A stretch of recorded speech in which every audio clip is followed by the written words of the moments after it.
दुनिया कलमा पढ़ रही है। वरना कोई दावा तो कर दे, मेरे को जब के कलमा पढ़ा, कोई दावा नहीं कर सकता दोस्तों। ये हुसैन की कुर्बानी का सदका है कि 1400 साल से कलमे की खैरात बट रही है। ये एक सूरत थी, शहादत के सदक़े में इस्लाम फैला। अब दूसरी सूरत सुनो, बड़ी जामे बात है मुसलमानों, समझ जाओगे तो दीन मजबूत हो जाएगा, ईमान कामिल हो जाएगा। समझो, सरकार इमाम हुसैन मैदान करबला में तशरीफ ले जा रहे हैं। 71 नुफूस खुदसिया जामे शहादत नोश कर चुकी हैं। अब बचे करबला में हुसैनी काफिले में सिर्फ 2 ही मर्द, एक थे सरकार इमाम ज़ैनुल आबिदीन, दूसरे थे सरकार इमाम हुसैन।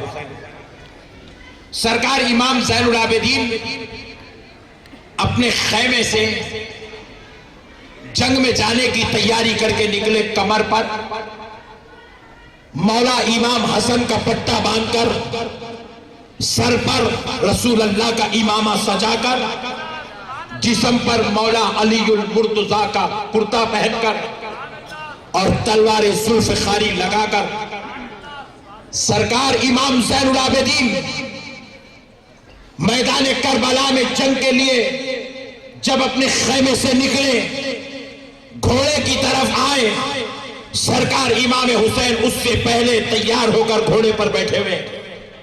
इमाम हुसैन ने अपने जवान बेटे ज़ैनुल आबिदीन को देखा कि वो मैदान जंग में जाने के लिए मुकम्मल तैयार होकर आए हैं।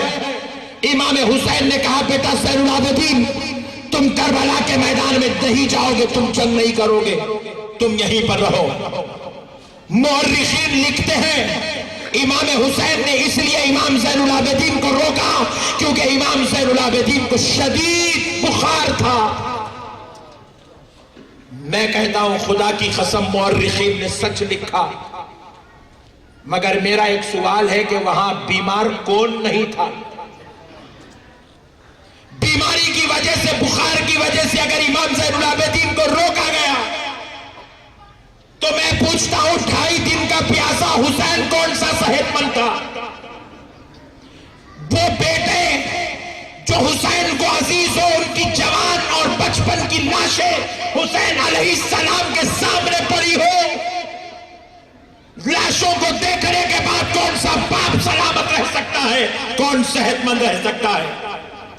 बीमार तो सब थे, सब पे पानी, खाना, घर, खिड़की, दरवाजे बंद किए जा चुके थे। सब यजीदी लश्कर के जुल्म ज्यादती देख देख कर थक गए थे। 1 महीने से सफर पर निकले हुए थे, सबके सब बीमार थे। हुसैन ने किसी को नहीं रोका, बल्कि जब इमाम अली असगर का जनाजा आया तो मौला हुसैन ने सजदे में गिर के कहा, ए अल्लाह, अगर मेरी रजा के लिए एक अली असगर तो क्या मेरे मौला शहादत देना पड़े तो 1000 अली असगर भी तेरी राह में कुर्बान करने को तैयार हो। ऐसा जज्बा रखने वाले हुसैन ने इमाम ज़ैनुल आबिदीन को रोका कि बेटा तुम करबला में नहीं जाओगे, तुम जंग नहीं करोगे। लोग कहते हैं बुखार था इसलिए रोका, मगर मैं कहता हूं बुखार बहाना था, हकीकत में कुछ और फसाना था। बुखार बहाना था। अब मुझे क्यों रोका गया? मेरा ईमान सुनो दोस्तों, ये मेरी बात है। इमाम हुसैन ने रोका, बेटा ज़ैनुल आबिदीन रुक जा, क्योंकि मेरा बेटा अली अकबर भी शहीद हो गया, मेरा बेटा अली असगर भी शहीद हो गया। बेटे अगर तू भी शहीद हो जाएगा तो फिर खानदान नबूवत यहीं पर खत्म हो जाएगा, हुसैनी नस्ल, अली की औलाद यहीं पर खत्म हो जाएगी। मेरे बेटे तू रुक जा। इमाम ज़ैनुल आबिदीन ने कहा, बाबा जान, जब भाई अली असगर जामे शहादत नोश कर सकता है, भाई अली अकबर जामे शहादत नोश कर सकता है, तो फिर बाबा जान सय्यदुस सज्जाद इमाम ज़ैनुल आबिदीन क्यों जामे शहादत नोश नहीं कर सकता? हुसैन ने जवाब दिया, बेटा सुन, मैं जो देख रहा हूं शायद वो तू नहीं देख रहा। मेरे बेटे, हम जामे शहादत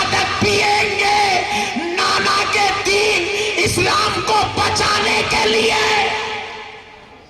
और बेटा तुझे रोक रहा हूं नाना के दीन को फैलाने के लिए। पूछा बाबा मेरे रुकने से दीन कैसे फैलेगा? तो इमाम हुसैन ने फरमाया बेटा रुक जा, क्योंकि मैं देख रहा हूं अगर तू आज रुक जाएगा तो कल तेरी नस्ल से एक बेटा पैदा होगा, उसका नाम अताए रसूल हिंदल वली ख्वाजा मोइनुद्दीन चिश्ती गरीब नवाज होगा। नारे तकबीर, नारे रिसालत, अज़मते अहले बैत, अज़मते गरीब नवाज। बेटे तू रुक जा, तेरी नस्ल से एक बेटा पैदा होगा जिसका नाम गरीब नवाज होगा। वो 2-4 को कलमा नहीं पढ़ाएगा, 25-50 को कलमा नहीं पढ़ाएगा, 100-200 को कलमा नहीं पढ़ाएगा। मेरे बेटे वो इस शान का मालिक होगा जिस गली से गुजरेगा तो गलियां कलमा पढ़ लेगी, राहों से गुजरेगा तो राह वाले कलमा पढ़ेंगे, इलाकों पे जाएगा तो इलाके वाले कलमा पढ़ेंगे।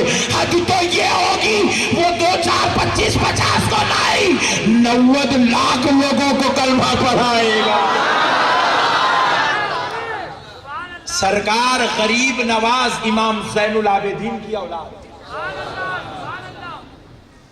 बेटे तू रुक जा, मैं देख रहा हूं तेरी नस्ल से एक बेटा पैदा होगा जिसका नाम निजामुद्दीन औलिया महबूबे इलाही होगा। बेटे तू रुक जा, जब ये निजामुद्दीन आएगा तो सिलसिले चिश्त की कमान को संभालेगा, अपने 1400 खुलफा को गली गली कूचा कूचा फैलाएगा। तो औरंगाबाद में भी इस्लाम उसी के खुलफा के जरिए से फैलाया जाएगा। ये है इमाम हुसैन की नजर। कहा बेटा तू रुक जा, मैं देख रहा हूं तेरी नस्ल में एक बेटा पैदा होगा जिसका नाम बंदा नवाज होगा। बेटे तू रुक जा, मैं देख रहा हूं तेरी नस्ल में एक बेटा पैदा होगा जिसका नाम सरकार सैयद ज़ैनुद्दीन साहब क़िबला होगा। गली गली, खरिया खरिया, कूचा कूचा, शहर शहर, इलाका इलाका, मुल्क मुल्क तेरे बच्चों के जरिए से दीन फैलाया जाएगा। सरकार इमाम हुसैन ने ज़ैनुल आबिदीन को बचाया, और इमाम हुसैन की नजर तो देखो, हिकमत खुदाबंदी देखो। जब सरकार इमाम हुसैन करबला के लिए निकले मदीने पाक में, आखिरी बार जब आपने रसूल अल्लाह के मज़ार अक़दस पर तशरीफ ले गए, अपने नाना जान की जियारत की, सरकार पाक अलैहिस्सलाम की मज़ार अक़दस से अपने सीने अक़दस को लगाया और रसूल अल्लाह से अपनी उल्फत और मोहब्बत का इजहार किया, अपनी अक़ीदतों को पेश किया और कहा या रसूल अल्लाह इंशाअल्लाह बरोज़े महशर फिर से मुलाकात होगी। जब ये कहकर निकल रहे थे तो सरकार इमाम हसन के 3 बच्चे, कितने? सरकार मौला इमाम हसन के 3 बच्चे इमाम हुसैन के काफिले में शरीक हुए। चौथा बेटा भी आ रहा था तो हुसैन अलैहिस्सलाम ने कहा बेटे आप वालिदा के साथ रहो, आप हमारे साथ नहीं आओ, आप मदीने में ही रहो। हजरत इमाम हुसैन ने अपने बड़े भाई मौला इमाम हसन के एक बच्चे को मदीने में रुकवा दिया, वो उनकी वालिदा मोहतरमा के साथ मदीने में रहे। 3 बच्चे इमाम हुसैन के साथ आए और करबला में जामे शहादत अपने चचा के साथ पी गए। एक बच्चा मदीने में रहा, इधर इमाम ज़ैनुल आबिदीन को बचाया, उधर एक बच्चे को बचाया। रिवायात में आता उनका नाम हजरत मुसन्ना था। जब हजरत मुसन्ना को रुकाया गया तो हजरत मुसन्ना की औलाद से हमने पूछा उनको क्यों रुकाया?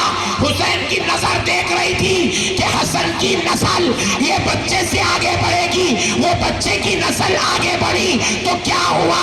उनकी औलाद में एक बेटा पैदा हुआ, उस बेटे का नाम हुजूर सय्यदुना शेख अब्दुल कादिर जिलानी महबूबे सुभानी सरकार गौसे आज़म पैदा हुआ। नारे तकबीर, नारे रिसालत, अज़मते पीराने पीर, अज़मते गौसे आज़म दस्तगीर।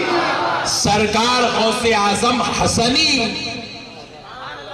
औलाद है सरकार गरीब नवाज हुसैनी औलाद। खानदान हसन से गौसे आजम पैदा हुए, नस्ले हुसैन में गरीब नवाज पैदा हुए। गौसे आजम को विलायत और वलियों की सरदारी दी गई, गरीब नवाज को पूरे एशिया की सल्तनत दे दी। कहा बेटा आज हम इस यजीद पर लानत भेजते हैं, जामे शहादत नोश करते हैं, हम तो जामे शहादत पी लेंगे नाना के दीन को बचाने के लिए। बेटा तुझे रोक रहा हूं नाना के दीन को फैलाने के लिए। और एक लतीफ नुक्ता सुनो दोस्तों, लोग खाली किताबें पढ़ते जाहिलों की तरह, दीन समझे नहीं कभी, समझेंगे भी कैसे? दीन समझने के लिए वलियों की सोहबत चाहिए, मल्लेशों की सोहबत नहीं चाहिए। दीन समझने के लिए वलियों की सोहबत, उलमा की सोहबत चाहिए तो दीन समझ में आता है दोस्तों। अच्छे लोगों की सोहबत में बैठे तो दीन समझ में आता है। तुमने हजारों मर्तबा नाम सुना होगा, बुखारी, मुस्लिम, तिरमिजी, इब्न माजा, अबू दाऊद, फिक़े हनफिया, फिक़े शाफ़िया, फिक़े मालिकिया, फिक़े हम्बलिया, तफसीर बैज़ावी, तफसीर नसफी, तफसीर जलालैन, हजारों बार तुमने सुना। कभी गौर भी तो किया नहीं किया? कम से कम अब अहमद नक्शबंदी बयान कर रहा है, अब तो कर लो, अब तो कर लो ताकि आखिरत बेहतर हो जाए। आपको नहीं बोल रहा हूं, वेरी गुड, ये पट्टा ना हो बाजू